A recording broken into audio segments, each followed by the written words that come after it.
3 true foster care horror stories animated. Let's go. I still remember the sun spilling through the windows as I straightened the guest room, folding the last of the freshly washed I sheets. Mars the Goat. My hands were trembling slightly, a mixture of excitement and nerves. Today was the day. My first foster child was arriving. I stared at my reflection in the hallway mirror, brushing down my shirt. My mother would have been so proud of me for taking in a child in need. After she passed, I felt lost, alone, but helping a child you look kinda was creepy. supposed to be healing, right? You know? When the knock came, I exhaled sharply and opened the door. Ronnie Bateman stood. Yeah, man. That's literally Chucky, right? Ronnie Bateman? Is that the actual name? Chucky's a doll. I'm a spirit. I mean, look the kid, man. I'm sure that's not how he looked like in real life, but like, I mean, come on. On the porch, holding a tattered plush bear with a missing eye. And the He bear. was smaller than I expected for a 10-year-old, pale and thin, with unkempt brown hair falling over his eyes. The social worker introduced us, but Ronnie never spoke a word. He simply stared at me with unsettling stillness. The moment the door shut behind us, he finally spoke. "You have pretty hair," he said softly, his voice barely above a whisper. It should have been a sweet compliment, but the way he smiled afterward made me feel strangely cold. I made grilled cheese sandwiches for lunch, something simple that most kids would enjoy. Ronnie didn't touch his food. Instead, he stared at me, unblinking, dragging his knife across his plate slowly, making a faint scraping sound that set my teeth on edge. Not hungry? I asked, forcing a warm smile. Without a word, he suddenly shoved his plate onto the floor, sending immediate discipline. I'm not gonna lie. I'm not letting that slide in my house. You know, that's a good food. Shards of ceramic and crumbs skittering across the tiles. He glared at me with a flash of something dark in his eyes. "I don't want this," he muttered coldly. You could have just said so. I knelt beside him, trying to keep calm. Hey, it's okay. You don't have to eat it. What do you want to do? His lips curled into a grin, a slow, deliberate smile that didn't reach his eyes. "Let's play hide and seek." Thinking it would lighten the mood, I agreed. Okay. Yeah. I'll hide first, I said, masking my unease. I tiptoed through the What is that animation? Not my fault. I'm just whatever. house and slipped into the hallway closet, grinning slightly at the stillness of it all. That was kind of crazy. For a moment, it felt almost normal, but as I pressed my ear to the door, I heard something that sent a chill through me. Soft, deliberate footsteps, but there was something else, the faint metallic scrape of a blade dragging across the wall. "Caroline!" His voice sing-songed through the house. "I'm gonna find you." I held my breath, willing myself to believe I was imagining it, but when I peeked through the narrow crack of the door, my stomach turned to ice. Ronnie was holding a large kitchen knife. His small hands clutched the handle tightly, his knuckles white. We should have established rules for this, you know? Like, hey, no knives, no weapons, just hands. And honestly, man, if he gets to the door, I'm kicking that door wide open. I'm not gonna lie. He's my kid. Well, that's still... But, like, it wouldn't be child abuse because it'd be self-defense, low-key. He had a knife in his hands. Come out, wherever you are," he crooned softly, dragging the tip of the knife along the hallway wall, leaving shallow scratches. I slowly pressed the closet door open, creeping out barefoot, careful not to make a sound. This is kind of crazy. My heart slammed against my chest as I moved down the hallway toward the back door. Suddenly, a tiny hand grabbed my wrist from behind. I spun around, and Ronnie's face was inches from mine. His grin wide. How does that work? His teeth bared in a grotesque, almost animalistic snarl. "Gotcha!" He giggled and slashed at me. The blade missed my stomach by mere inches. There's no way this happened. Tore through my shirt. There is no way this happened. I'm sure it's just the animation. It's fine. But that's kind of crazy. Grazing my skin. I gasped in pain and sprinted into the kitchen.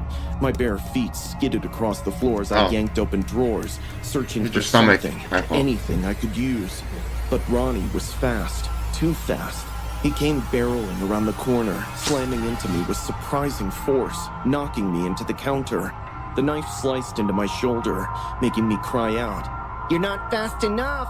He sneered, his eyes wild. I stumbled backward, gripping my bleeding shoulder. My hands shook as I grabbed the heavy ceramic fruit bowl from the counter and swung it at him.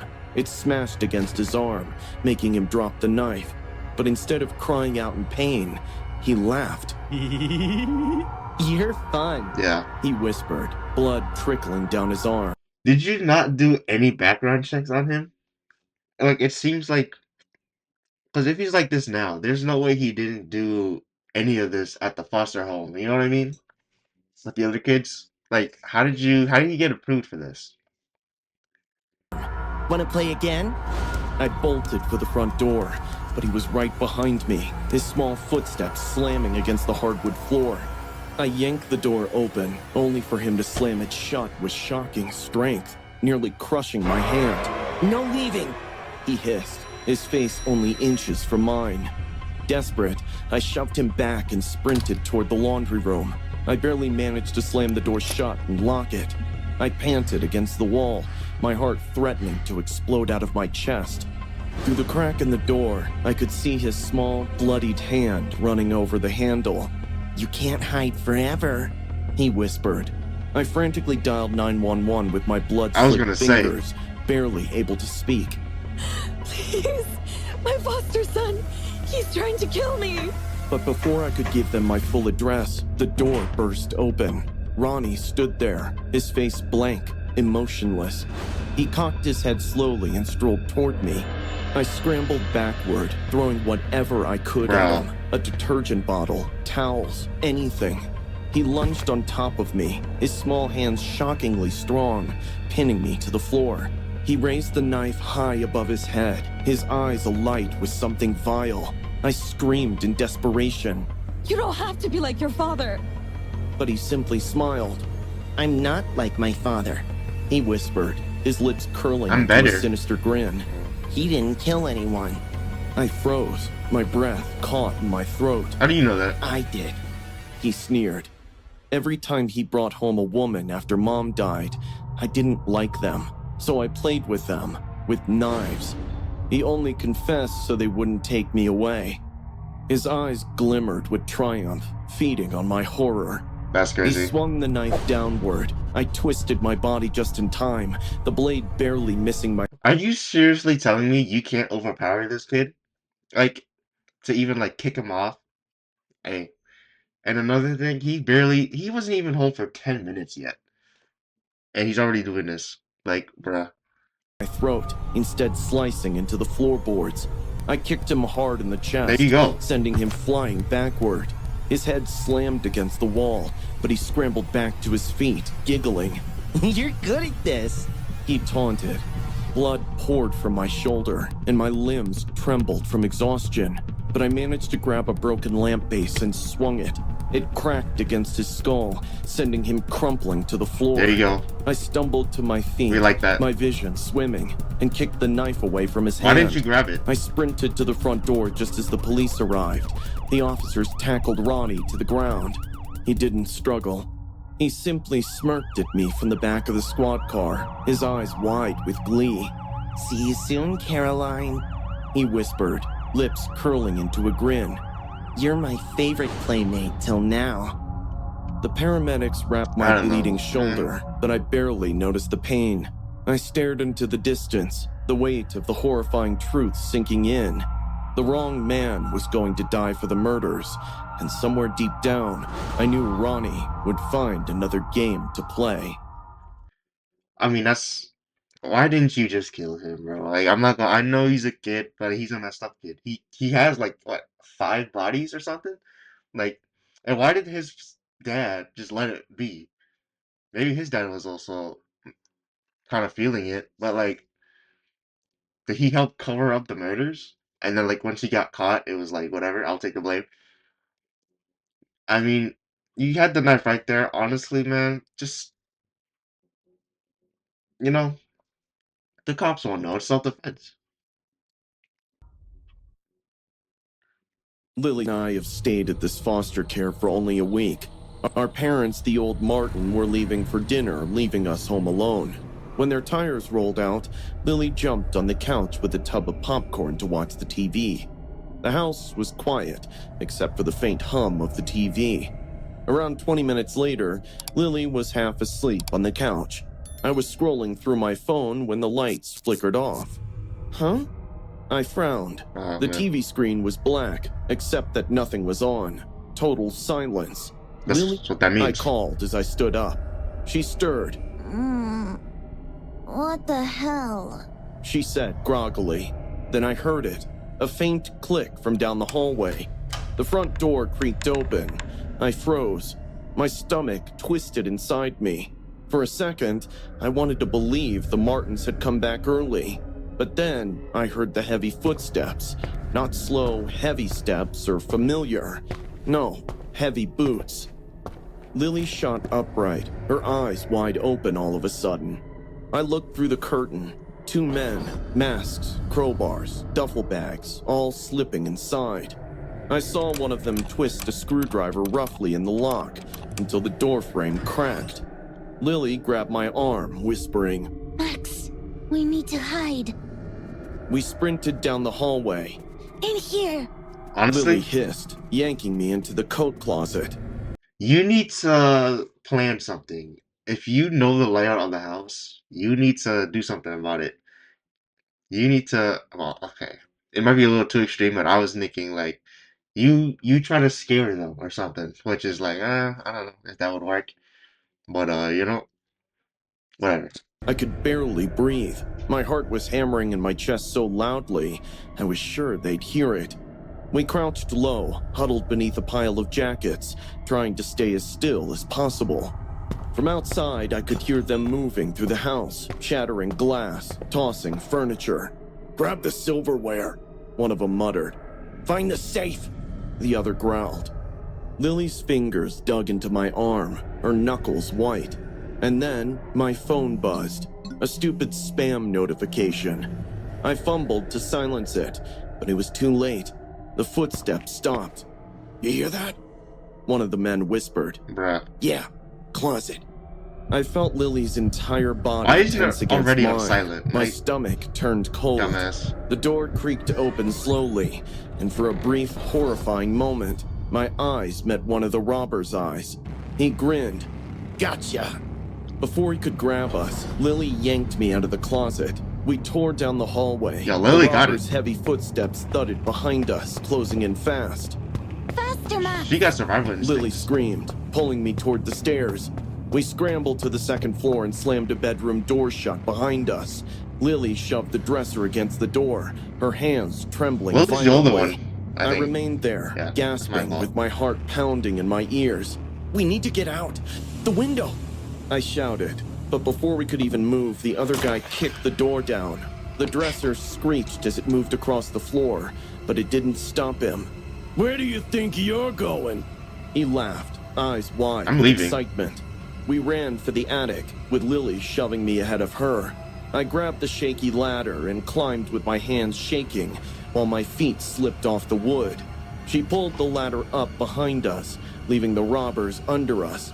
You can't hide forever, kids, one of them said, with a sick amusement in his tone. We have all night.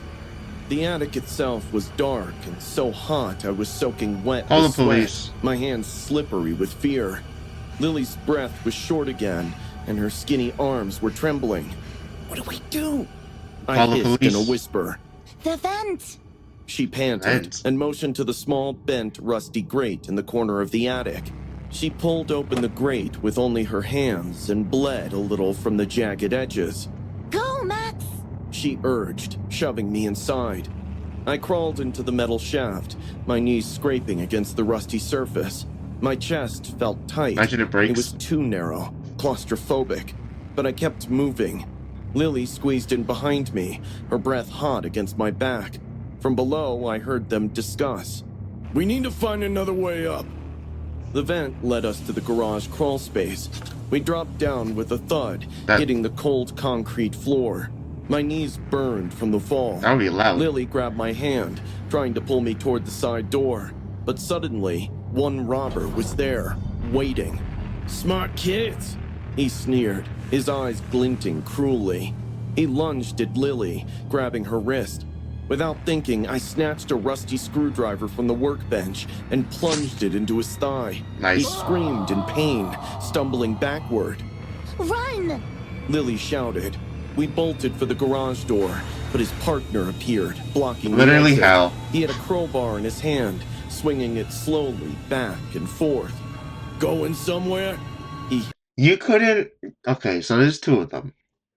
You split up and go on either side of him. He can only get one of you, and whoever gets out, s- go into the street and just jump around screaming help. You know, unless everyone in the neighborhood is gone, because like of course they are.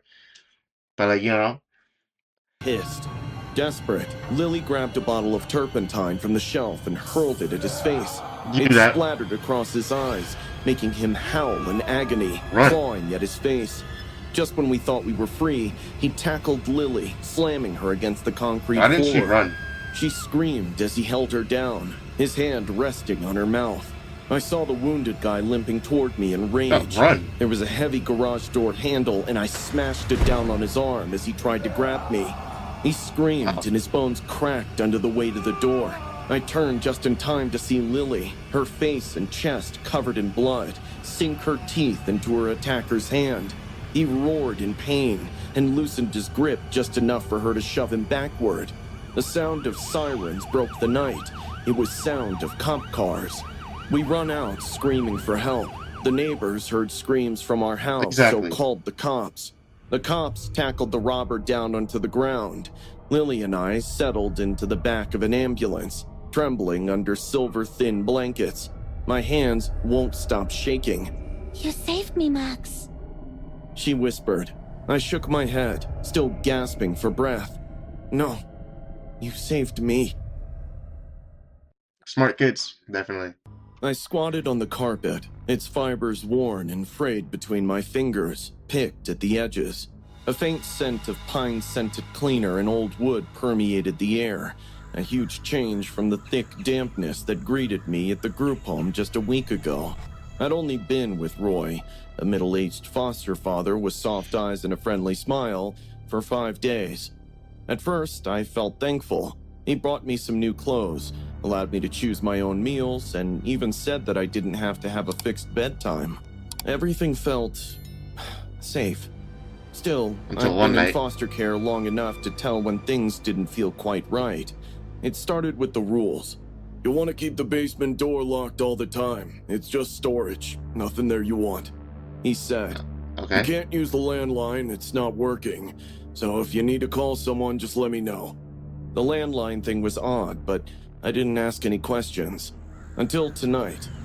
The moment Roy left the house at 8 p.m., I heard it. Thud. A heavy, dull bang from somewhere down the hall. I ripped the earbuds from my ears and sat up, straining to listen. Bang. Bang.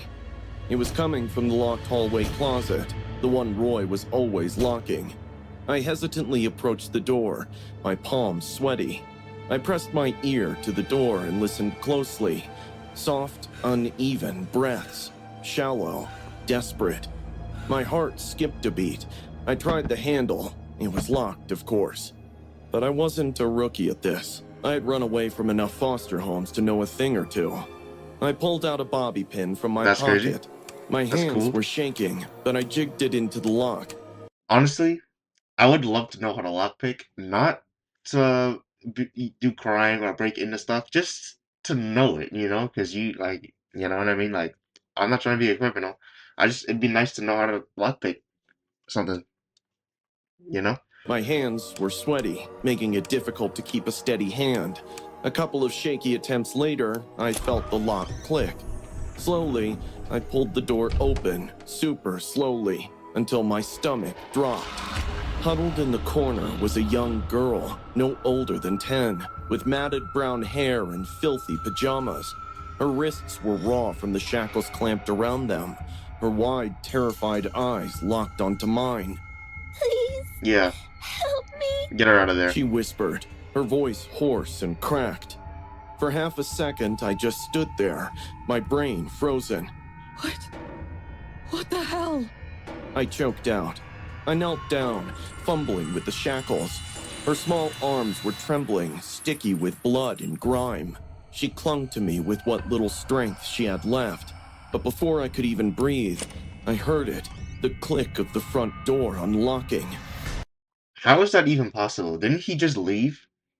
You, how long was he gone? 10 minutes? Like, unless it was like hours somehow. Roy was back. I slammed the closet shut, but I wasn't fast enough. The door creaked open. Our eyes met across the hallway. Yeah. For the first time, I saw the kindness drain from his face, replaced by a cold, calculating fury. "What are you doing?" His voice was low and measured, but I could hear the edge of it. I took a step back, pulling the girl behind me. You lied! I stammered, my voice cracking with fear. He sprang into action. His hand covered my mouth and jerked me backward. The girl screamed, an awful shrill wail that pierced my ears. I kicked and flailed, but Roy had more strength. He dragged me down toward the basement, You have one arm his free. nails digging into my arm. I thrashed. I bit down on his hand, tasting blood. He let out an enraged snarl, but didn't lose his grip. He tossed me back against the basement stairs, and briefly, everything was a blur. I saw stars circling my head as it made contact with the wood. A girl was sobbing from the hallway, the sound raw and terrible. Please, don't leave me. She cried. Roy grabbed a coil of rope from the corner, his face twisted with rage. "You shouldn't have opened that door, Clara," he growled, his voice eerily calm. I thrashed and kicked. My fingernails dug into his face, leaving red welts. You're not taking me down here! I screamed. He shoved me against the cement floor, And then he takes you down pinning there me by anyway. my shoulders. His hand wrapped around my throat, squeezing. My lungs burned, my vision tunneling. Desperate, I scrambled blindly for anything. My hand found the broken glass from a fallen jar. Without thinking, I plunged it into his thigh. Roy let out a strangled yell, his grip loosening. I scrambled to my feet, blood splattered on my hands. He lunged again, but I kicked his wounded leg. He staggered, cursing, his face twisted in pain. Run. There I you go. ran. I grabbed the girl's hand and sprinted toward the front door. My legs ached, my lungs burned, but I didn't stop. Roy's footsteps thudded behind us. Yeah. "Get back here!" he roared. So desperate. I threw the front door open and pushed the girl out. My fingers struggled to lock it. The girl has already started screaming, attracting the neighbors. Within a few minutes, 3 men rushed into the house and pinned down Roy on the floor. I was finally free from his claws. There you go. The cops came and arrested Roy. The neighbors spoke in our behalf, and the house was searched. 2 more girls were found in the house, hidden from plain sight, tied with chains and padlocks. I don't know how successful I'll turn out to be in this life, but I'll always be proud of myself. You should be. You saved like 3 different girls from that dude. But yeah, that was 3 true foster care horror stories animated. Foster care is like, it's just not sensitive. It could be, but like it's a thing. But shout out to all foster kids and foster parents and foster homes. Except for like that first kid though. Yeah. But anyways, link to IMR Scary Tales video will be in the description. Like that video, like this video. Subscribe to them, subscribe to me. Stay tuned for more.